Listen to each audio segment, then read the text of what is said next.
Assalamualaikum pemirsa, Nur Hadi masih setia membacakan memoir Sang Mujahid untuk Anda. Kita sudah masuk pada subjudul Antara Burung dan Pesawat. Seluruh ilmu pengobatan yang berhasil diramu dan dikembangkan dengan baik oleh beliau terangkum dalam sebuah nama pengobatan, Haris Mujahid Method. Proses Ustadz Haris dalam menerapkan ilmu Haris Mujahid Method pun terus berlanjut agar keilmuan di dalamnya kian maksimal. Berbagai kegiatan dan riset rutin dilakukan, mulai dari hal-hal kecil seperti mengamati lingkungan sekitar hingga membaca buku-buku seputar anatomi tubuh manusia. Ada satu kegiatan yang paling berkesan bagi Ustadz Haris kala mengamati lingkungan sekitar, tepatnya ketika beliau mengamati burung yang sedang terbang. Tulang ekor pada burung akan memainkan peran penting ketika burung tersebut sedang terbang. Inilah landasan ilmu atau teori yang telah diketahui oleh Ustadz Haris dari membaca banyak literatur sebelumnya. Setelah mengamati dan menelaah burung yang sedang terbang itu, Ustadz Haris lantas menghubungkannya dengan pesawat. Beliau masih ingat akan pendidikannya di masa lalu ketika belajar mengenai rangka pesawat terbang di Belanda. Berdasar dari ilmu yang pernah beliau pelajari itu, Ustadz Haris menyimpulkan apabila kinerja pesawat terbang ada kemiripan dengan burung yang diamati beliau, terutama ketika melihat bagaimana gerak dari tulang ekor burung tersebut saat sedang terbang. Proses mendalami kedua hal di atas kemudian dilakukan oleh Ustadz Haris lebih lanjut. Seperti biasanya, belajar dari buku-buku anatomi tubuh selalu rutin beliau lakukan. Sampai pada akhirnya Ustadz Haris menemukan metode atau cara memperbaiki tulang ekor manusia dari luar tubuh.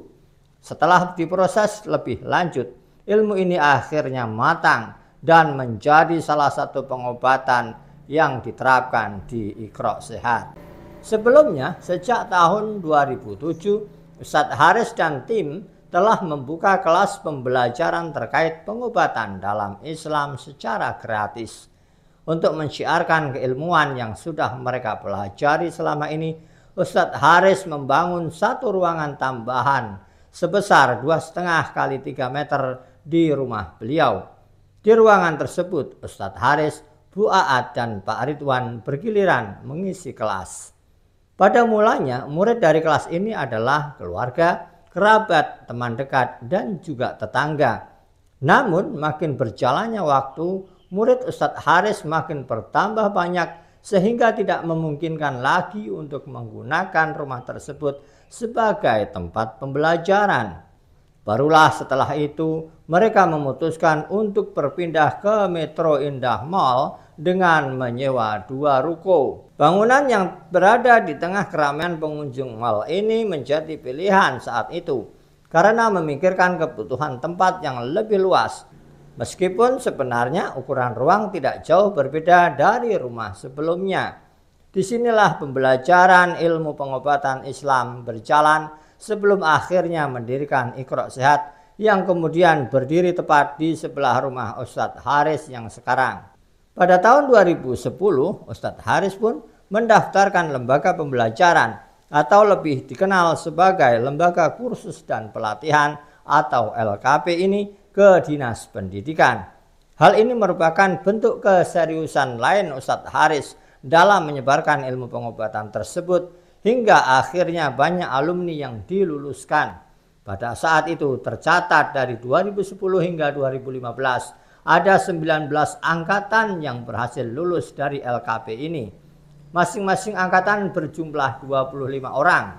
Melalui LKP yang beliau dirikan, visi untuk menyebarkan keilmuan pengobatan Islam pun dicapai dengan hasil yang cukup memuaskan. Karena para alumni kemudian turut serta dalam menyebarkan ilmu yang dibawa oleh Ustadz Haris ini. Nah pemirsa, subjudul selanjutnya, pasien komunitas dari Belanda. Kita tunggu pada video selanjutnya insya Allah.